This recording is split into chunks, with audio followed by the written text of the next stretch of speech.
it's Chad with the 5 by 5 vlog. I came across a question on the ER nurses group about changing the ESI level on a patient if it was completely just flat out wrong.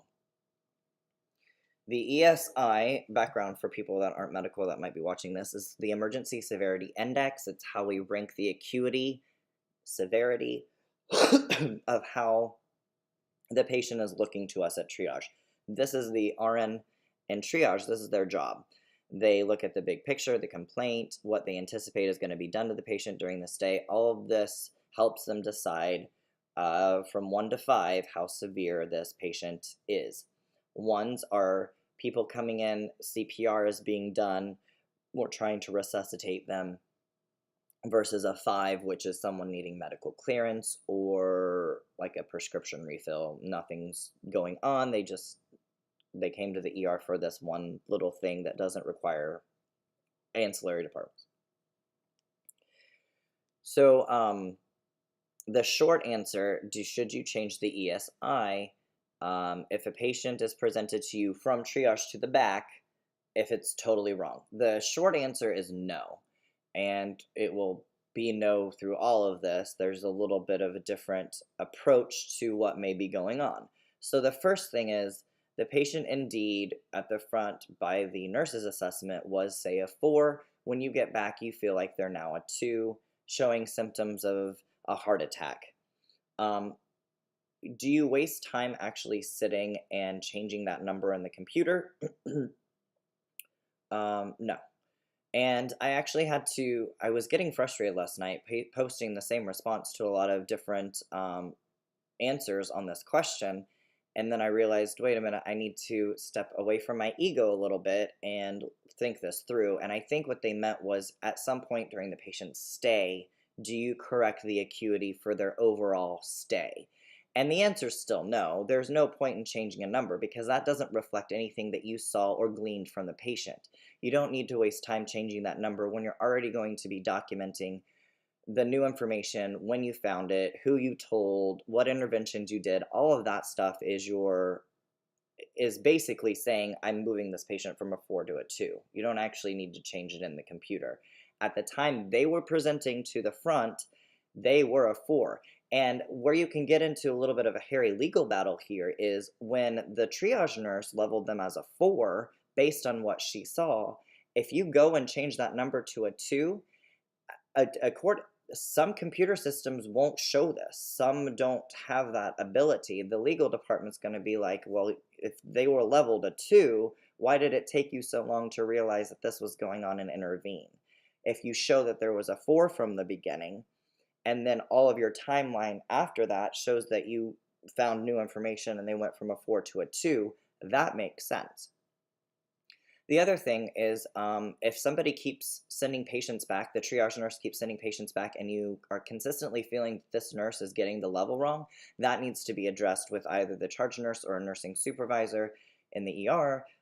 They may need more education on the Emergency Severity Index and how they should be leveling patients. So that would be something I would try to be a little conscious of. Is it a trend with a certain nurse with what you're perceiving to be wrong ESI levels? The last thing I was seeing was a lot of confusion where people were trying to link billing and ESI together. These have absolutely nothing to do with each other. ESI is an anticipatory, it's the full picture of what you're seeing on the patient and what you anticipate happening during their stay. Billing is what actually did happen over the whole course, beginning to end, of the ER stay when they have a disposition. So you're going to be very, very careful when you try to tie those two things together, because if you're thinking that you need to change an acuity down, meaning a greater acuity, because the patient has changed and you're anticipating more charges, don't do that, because it has nothing to do with your acuity level. So a good example of this is someone comes in with ankle pain. They tell the triage nurse they fell and hurt their ankle. The triage nurse says, did you hit your head? Did you lose consciousness? There's a no.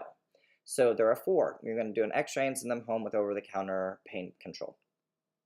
That's your anticipation, that's what's going to happen. They get back to the back and they tell the doctor they did hit their head. Well, now the doctor's automatically going to do a head CT. So if you remember back, my ESI level was a 4. The billing from that would have been a 3 if they just had an x-ray and were sent home. Now that the doctors ordered a CT, they're going to automatically be a billing number 4. The CT, thank goodness this patient told the doctor that they hit their head because they have a brain bleed and they're going to be admitted or transferred depending on the facility. Now they're a billing level 5. So they went from a 3, 4, and 5, where their acuity is changing a little bit because of the need to go to CT for a potential bleed, depending on their symptomology and how the patient looks and all, like, the big picture. That acuity could change a little bit.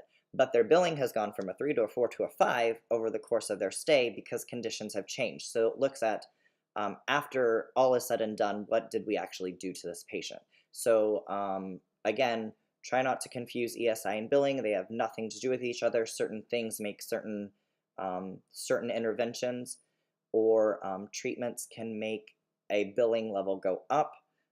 Billing levels never go down. Some facilities do allow you to change the ESI. I would look into your facility's policy for that to see what the reasoning is behind it. And if something doesn't make sense to you or is throwing you off, or maybe a red flag is going off, ask about it. Always ask. The more knowledge you have, the more, well, the better you're going to be, not only as a nurse, but as a human being in life. So just ask. Any questions, comments, concerns, or criticisms, please leave them in the comments below. I am Chad with the 5x5 vlog. Be the change and make it count.